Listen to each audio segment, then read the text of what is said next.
हाय दोस्तों। आज 23 मार्च 2022 है और आपके लिए कुछ न्यूज़ है। और ये न्यूज़ जो है आज पेंशन स्कीम के बारे में है, जो फ़िलहाल अभी चल रहा है न्यू पेंशन स्कीम, जिसके तहत पेंशन की सुविधा नहीं दी जाएगी 2004 से जितने भी कर्मचारी ज्वाइन किए हैं आगे, और 2004 से पीछे ही जितने कर्मचारी हैं उनको ही मात्र ओल्ड पेंशन स्कीम यानी पेंशन की सुविधा दी जाएगी। तो ये है, लेकिन उसमें से कुछ न्यूज़ निकल कर आया है पेंशन स्कीम के बारे में, और 1 अप्रैल से बढ़कर आएगी सैलरी, ये भी उसी से जुड़ा हुआ है। आगे आपको पता चलेगा। एनपीएस से कटौती खत्म। तो ये है 5 साल में 2441 कर्मचारी रिटायर।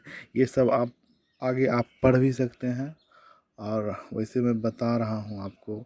ये है राजस्थान सीएम अशोक गहलोत ने पेंशन को लेकर बड़ा ऐलान किया है। सरकार 1 अप्रैल से यानी 1 अप्रैल से एनपीएस वाले कर्मचारी के वेतन से कटौती खत्म करने की घोषणा की है। दरअसल इसमें पहले न्यू पेंशन स्कीम यानी एनपीएस के तहत जनवरी 2004 से भर्ती हुए कर्मचारी के मूल वेतन से हर महीने 10% कटौती होती थी,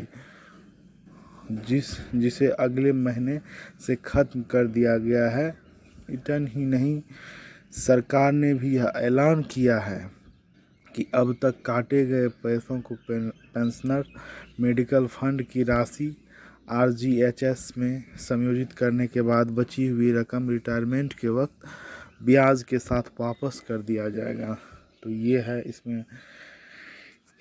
इसमें जो है न्यू पेंशन स्कीम में था कि मूल वेतन का 10% जो है आपको कट जाता था, तो वो ही अब जो है 1 अप्रैल से आपको नहीं कटेगा, यानी लगभग 2000 से 10,000 के बीच में बढ़ोतरी होगा। और जो बचा हुआ जो अभी तक आपका कटा है वो आपको रिटायरमेंट के वक्त मिलेगा।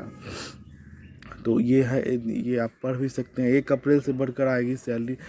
दरअसल एप्रोप्रिएशन बल पर चल रही बहस के जवाब में सीएम गहलोत ने सोमवार को कहा है कि 1 अप्रैल से कर्मचारियों को बढ़ा हुआ पैसा मिलेगा।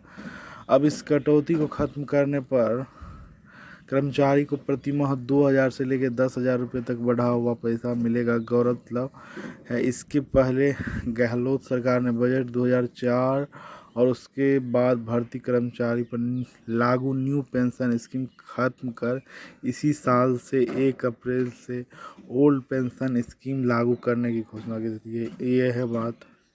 ओल्ड पेंशन स्कीम अगर पूरे देश में लागू होता है तो बहुत अच्छी बात है। देखिए क्या होता है। तो वही सब इसमें दिया हुआ है। एनपीएस के कारण 10% जो है काट लिया जाता था, तो वो अब नहीं कटेगा। 1 अप्रैल से सभी कर्मचारी को बढ़ा हुआ सैलरी मिलेगा। तो आगे बहुत लंबा है, आप पढ़ भी सकते हैं, वरना वीडियो बहुत लंबा हो जाएगा। 5 साल में 2441 कर्मचारी रिटायर, यानी इसमें लिखा हुआ है न्यू पेंशन स्कीम के तहत 2016 से लेकर मार्च 2022 तक रिटायर होने वाले कर्मचारियों की संख्या 2441 हो गई है। दरअसल विधानसभा में किए गए सवाल के जवाब में सरकार ने बताया कि 1 अप्रैल 2016 से 31 मार्च 2021 तक नई पेंशन स्कीम वाले 1718 कर्मचारी रिटायर हुए, जबकि इस साल मार्च तक 726 कर्मचारी रिटायर हुए।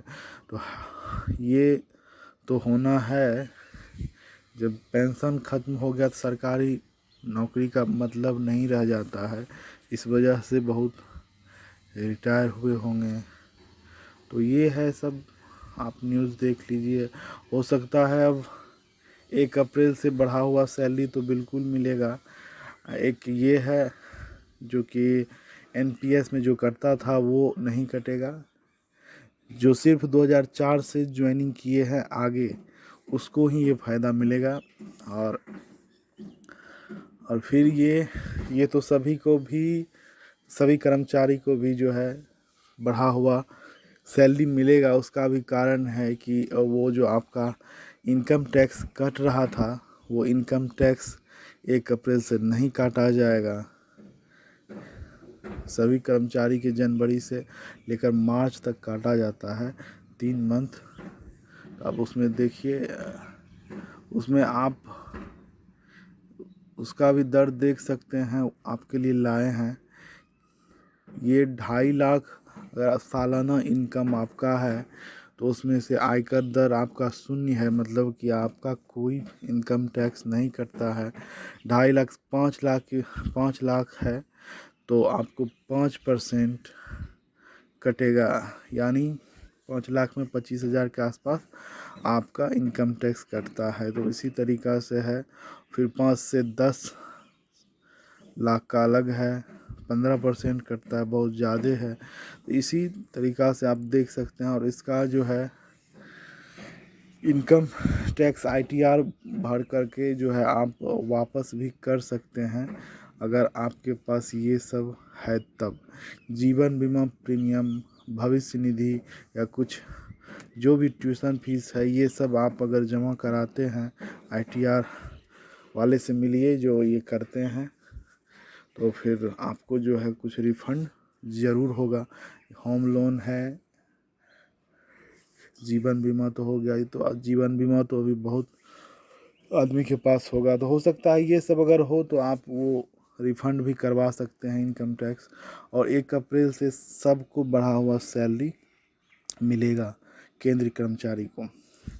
धन्यवाद। आगे वीडियो कोई बनाते हैं, कोई न्यूज़ आता है तो शायद ज़रूर आपको अपडेट करेंगे। धन्यवाद।